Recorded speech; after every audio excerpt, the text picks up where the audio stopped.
we'd have inflation. Inflation? Ah, that's a mess. Your money would be worth less and less. It might take this hatful, I dare say, to buy what your piggy bank would buy today. $1 wouldn't be worth the paper it's printed on. Hey, Shalom. First and foremost, I would like to give all honor, all praises, all glory to Yahweh, by Hashem, Yahweh Shai, by Hashem, Rakakodash. I want to give double honor to the apostles and elders of Great Millstone that rule well. Peace, blessing, grace, and safety goes out to all that I came around the world, preaching and teaching His word and truth and sincerity. Shalom to the whole for elect. All right. Next, all your call from in the Valley of South Carolina, coming back with another lesson. And as you just seen, I had on that screen the little clip of Scrooge McDuck. All right. It's an old cartoon in 60-something, 67 or something. All right, and you see, they was talking about inflation and how the dollar isn't going to be worth anything that's printed on, man. All right, soon. So that's, the elites that run, Babylon the Great, been showing, been telling you that they know all these things were going to come to pass, that they just created the dollar bill, the FRN, out of thin air, man. All right, because real money is silver and gold, as the apostle been going into lately. All right, and I got the Scrooge McDuck reference. I listened to the Elder Yashawamba. Okay, he was doing a video about how it's not on these celebrities to preach the gospel, basically, and he was saying something, how Jake had that Scrooge McDuck, all right, demon on him. Okay, and I just want to do a lesson on that about the dollar bill and how riches are not going to profit in the day of wrath. All right, and how the dollar is going to collapse.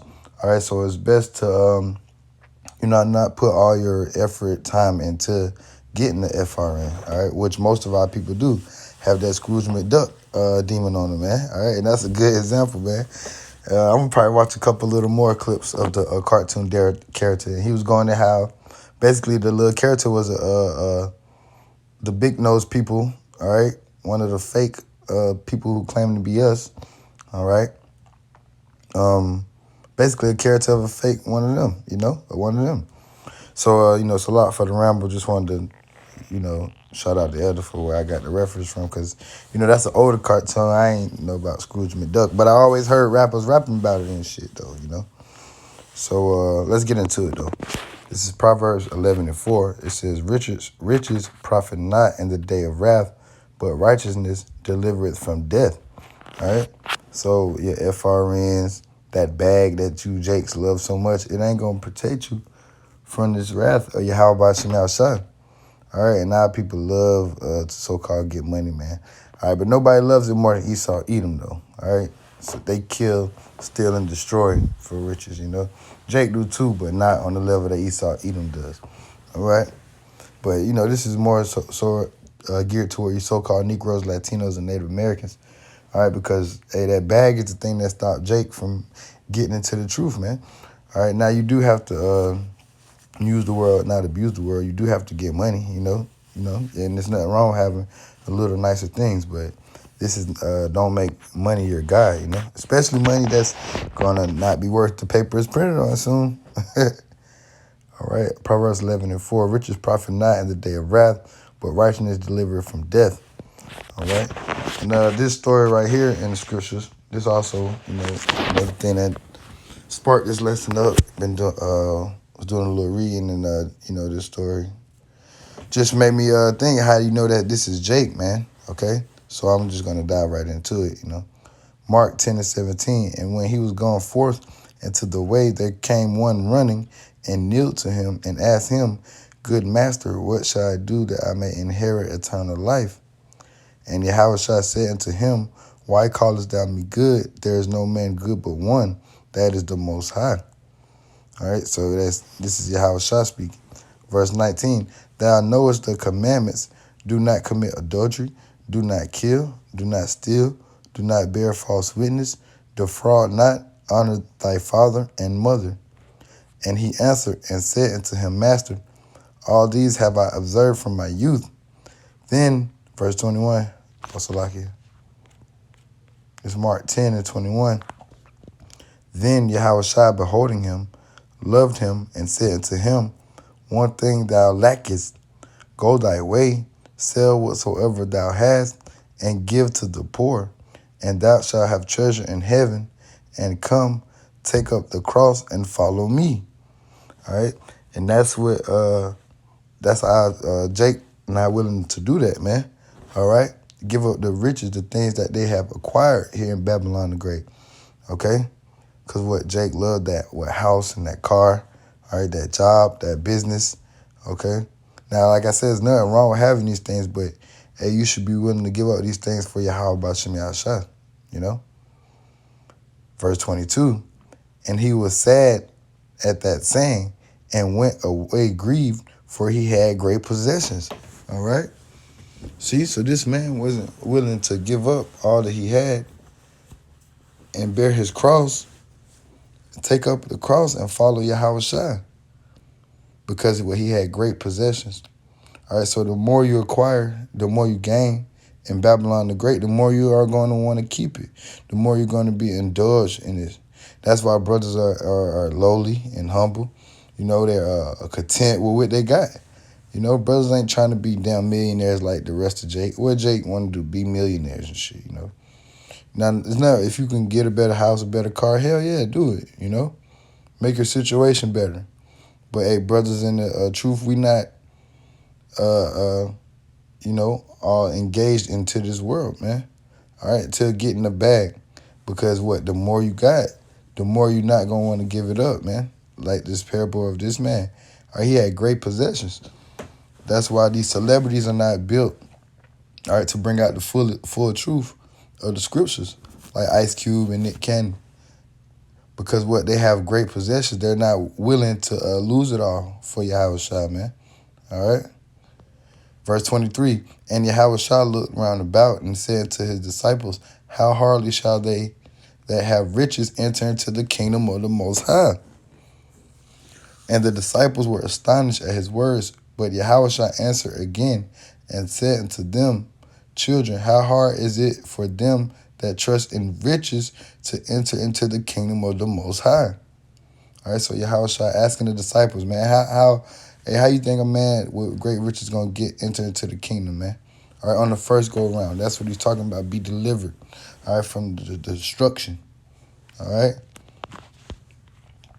Verse 25, it is easier for a camel to go through the eye of a needle than for a rich man to enter into the kingdom of Yahweh, all right?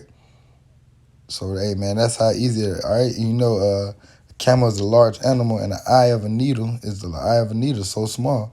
Lord says it's easy for that for a rich man to get in the kingdom of heaven. So a real man of Yahweh about Shemi Shai ain't going to be too rich, man, all right? Now, granted, some brothers going to have more cake than other brothers, but we talking about millionaires? Nah, you know, billionaires? Nah. You know, not saying that no millionaires are going to be the elect, but, you know, look how hard it is, like the Lord said. It says, and they were astonished out of measure, saying among themselves, who then can be saved? And Yahweh Shai looked upon them, said, with men it is impossible, but with the Most High, but not with the Most High, for with the Most High all things are possible. All right. Then Peter began to say unto him, lo, we have left all and have followed thee.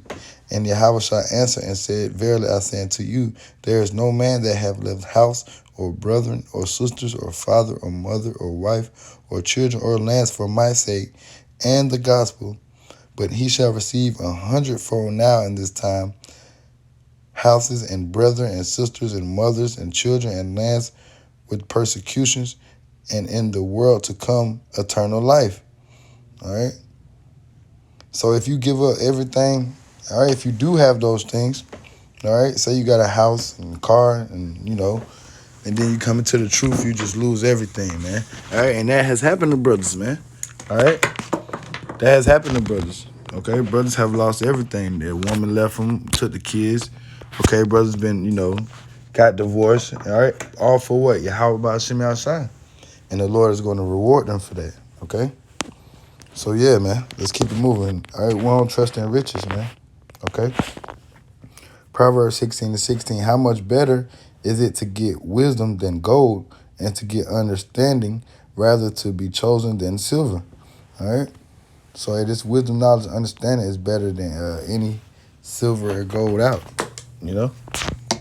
All right, this is gonna be the key to salvation, not that bag, Jake.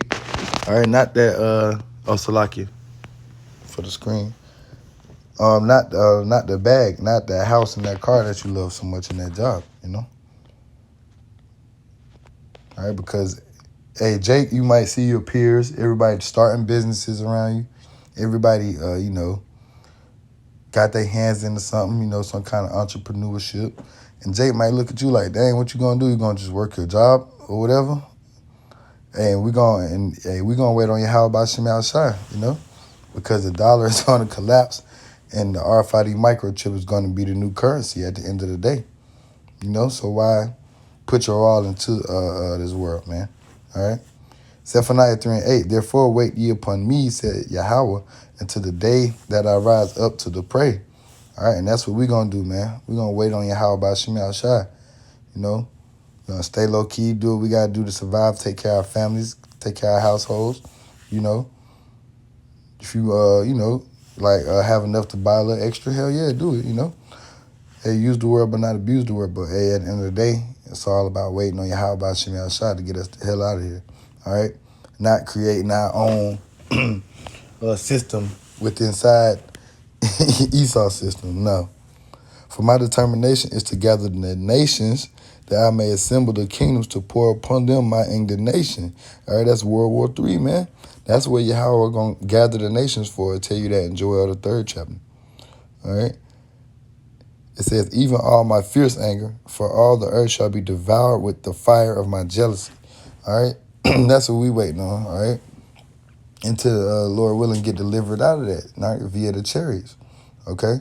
Which are so-called UFOs. So I was a little everywhere with this, just in my spirit, just wanted to bring it out. It's always on my mind because where you always, encounter with different people, you might see different various things on your social media, So brothers that's, in their mid, especially in your mid 25 and up, all your peers are so-called getting on, doing big things. Hey, man, trust in Yahweh by Shemi outside, man. Hey, these riches ain't gonna deliver these Jakes. All right, call Allah Yahweh by Shemi outside. Shalom.